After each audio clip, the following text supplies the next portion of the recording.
Assalamualaikum warahmatullahi wabarakatuh. Halo semuanya, perkenalkan nama saya Harlisma Salsabila Firdaus dengan NIM 2003-04297. Saya dari kelas 2 Rek A MGT 5. Kali ini saya akan membuat podcast yang membahas tentang perekonomian terbuka. Apa itu perekonomian terbuka? Perekonomian terbuka adalah perekonomian yang terlibat atau yang berinteraksi dengan dunia luar melalui perdagangan internasional seperti kegiatan ekspor-impor, pergerakan modal, transfer informasi, pengetahuan teknis, dan migrasi tenaga kerja.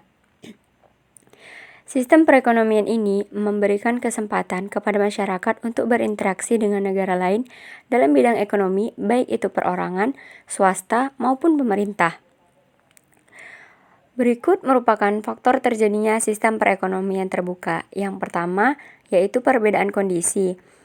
Pada faktor kali ini lebih mengarah pada kualitas suatu produk. Yang kedua, penghematan biaya produksi, di mana dengan cara menghasilkan produk dalam jumlah yang besar. Yang ketiga, perbedaan selera. Setiap negara pastinya memiliki selera yang berbeda-beda terhadap suatu produk. Yang keempat, prinsip perbandingan keunggulan. Suatu negara akan mengekspor atau mengimpor produk dilihat dari biaya produksinya. Selanjutnya, sektor perekonomian terbuka. Sektor perekonomian terbuka ini ada 4, yaitu sektor rumah tangga, yang mana sektor rumah tangga ini memiliki hubungan dengan perusahaan, yaitu menjadi sumber daya manusia yang dimiliki perusahaan, dan sektor rumah tangga serta sektor perusahaan akan disatukan dalam pasar tenaga kerja. Hubungannya dengan pemerintah adalah rumah tangga akan menyetor sejumlah uang sebagai pajak kepada pemerintah.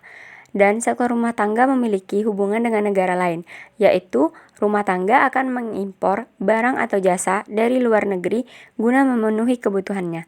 Yang kedua, sektor perusahaan. Sektor perusahaan memiliki hubungan dengan rumah tangga, yaitu perusahaan akan memproduksi barang atau jasa yang akan dikonsumsi oleh sektor rumah tangga. Selanjutnya, hubungannya dengan pemerintah. Perusahaan akan membayar pajak kepada pemerintah. Dan sektor perusahaan memiliki hubungan dengan negara lain, yaitu perusahaan akan mengimpor barang atau jasa dari luar negeri melalui pasar luar negeri. Yang ketiga, sektor pemerintah. Sektor pemerintah memiliki hubungan dengan rumah tangga, yaitu pemerintah menerima pembayaran pajak dari rumah tangga. Selanjutnya, hubungan pemerintah dengan perusahaan. Pemerintah mendapatkan pajak perusahaan dan membeli produk dari perusahaan. Sektor yang keempat yaitu negara lain.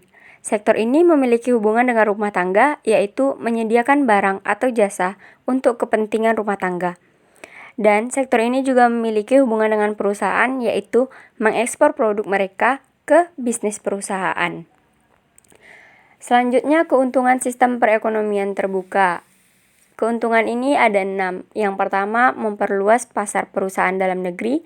Yang kedua, mengurangi tingkat pengangguran masyarakat. Yang ketiga, memiliki banyak pilihan pada barang dan jasa. Yang keempat, bertambahnya relasi perdagangan. Yang kelima, memperkuat ketahanan nasional. Yang keenam, memperoleh kesempatan mendapatkan dana dari luar negeri. Selanjutnya ada sirkulasi pendapatan dalam perekonomian terbuka. Sirkulasi yang berlaku dalam perekonomian terbuka berbeda dengan perekonomian 3 sektor, di mana perbedaan ini sebagai akibat dari adanya kegiatan ekspor dan impor. Secara fisik, ekspor diartikan sebagai pengiriman dan penjualan barang-barang buatan dalam negeri ke luar negeri. Pengiriman ini akan menimbulkan aliran pengeluaran yang masuk ke sektor perusahaan. Dengan demikian, pengeluaran agregat akan meningkat sebagai akibat dari kegiatan mengekspor barang dan jasa. Keadaan ini akan menyebabkan peningkatan dalam pendapatan nasional. Secara fisik, impor merupakan pembelian dan pemasukan barang dari luar negeri ke dalam negeri. Aliran barang ini akan menimbulkan aliran keluar dari sektor rumah tangga ke sektor perusahaan. Aliran keluar ini akan menyebabkan menurunnya pendapatan nasional. Nah, dari penjelasan tadi, kita tahu bahwa kegiatan ekspor dan impor sangat mempengaruhi kegiatan dalam suatu perekonomian dan sirkulasi pendapatan yang berlaku di suatu negara. Sekianlah podcast saya kali ini. yang membahas tentang perekonomian terbuka. Mohon maaf apabila ada kata yang salah. Wassalamualaikum warahmatullahi wabarakatuh.